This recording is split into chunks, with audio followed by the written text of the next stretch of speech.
Hi friends, అందరికీ నమస్కారం. Friends, ఈ వీడియోలో రెండు తెలుగు రాష్ట్రాలకు సంబంధించిన వెదర్ అప్డేట్ ఇప్పుడే రావడం జరిగిందండి. వీడియోలోకి వెళ్ళి పూర్తి వివరాలు తెలుసుకునే ముందుగా మన ఛానల్ని సబ్స్క్రైబ్ చేసుకోండి. వీడియో నచ్చితే లైక్ చేసి సపోర్ట్ చేయండి. అలాగే మీ యొక్క ఫ్రెండ్స్ అండ్ ఫ్యామిలీకి కూడా షేర్ చేయండి. ఇక ఏమాత్రం ఆలస్యం చేయకుండా టాపిక్ని స్టార్ట్ చేద్దాం. బంగాళాఖాతంలో తీవ్ర అల్పపీడనం బలహీనపడింది. అల్పపీడనానికి అనుబంధంగా ఉపరితల ఆవర్తనం ఏర్పడినట్లు వాతావరణ శాఖ అధికారులు తెలిపారు.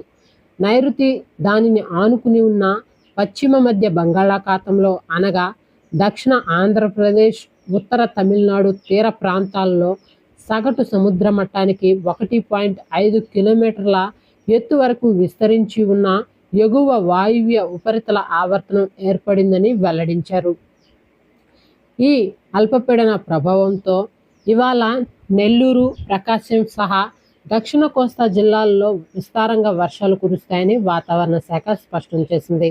అయితే ఇవాళ, రేపు, ఎల్లుండి 3 రోజులు వరుసగా అనంతపురం, వైఎస్ఆర్ కడప, అన్నమయ్య, సత్యసాయి, చిత్తూరు జిల్లాల్లో సహా రాయలసీమలో 1 లేదా 2 చోట్ల మోస్తారు నుండి భారీ వర్షాలు కురుస్తాయని ఐఎండీ అంచనా వేసింది.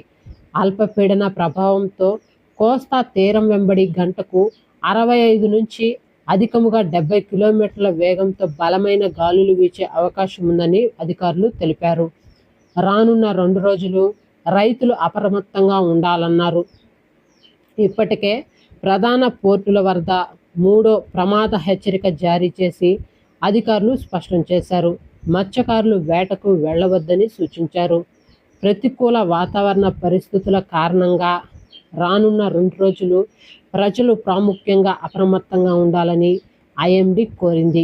విశాఖపట్నం వాతావరణ శాఖ అధికారి మీడియాతో మాట్లాడుతూ రానున్న 2 రోజులు జాగ్రత్తగా ఉండాల్సిన అవసరం ఉందన్నారు. తీవ్రమైన గాలులు, భారీ వర్షాలు కురిసే కారణంగా వాతావరణ శాఖ అధికారులు ఈ రీతిగా స్పష్టం చేశారు. అనవసర ప్రయాణాలకు దూరంగా ఉండాలని ఆమె పౌరులను కోరారు. మరోవైపు తెలంగాణలోనూ భారీ వర్షాలు సంభవించే అవకాశం ఉందని తెలిపారు.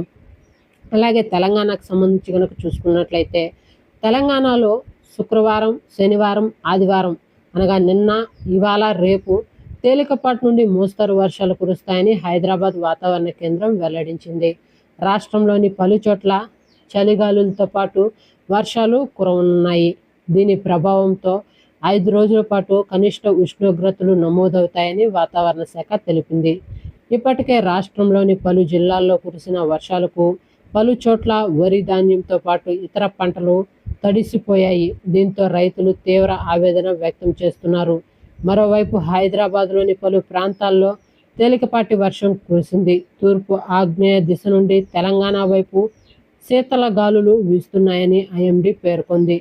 దీంతో చలి తీవ్రత పెరిగే అవకాశం ఉందని అధికారులు స్పష్టం చేశారు. అవసరమైతే తప్ప ఇంటి నుంచి బయటకు రాకూడదని ప్రజలకు అధికారులు స్పష్టం చేశారు. ఓకే ఫ్రెండ్స్, చూసారు కదా 2 తెలుగు రాష్ట్రాలకు సంబంధించిన వెదర్ అప్డేట్. వీడియో నచ్చితే లైక్ చేయండి. మన ఛానల్ని సబ్స్క్రైబ్ చేసుకొని ఫాలో అవుతుండండి. Thank you.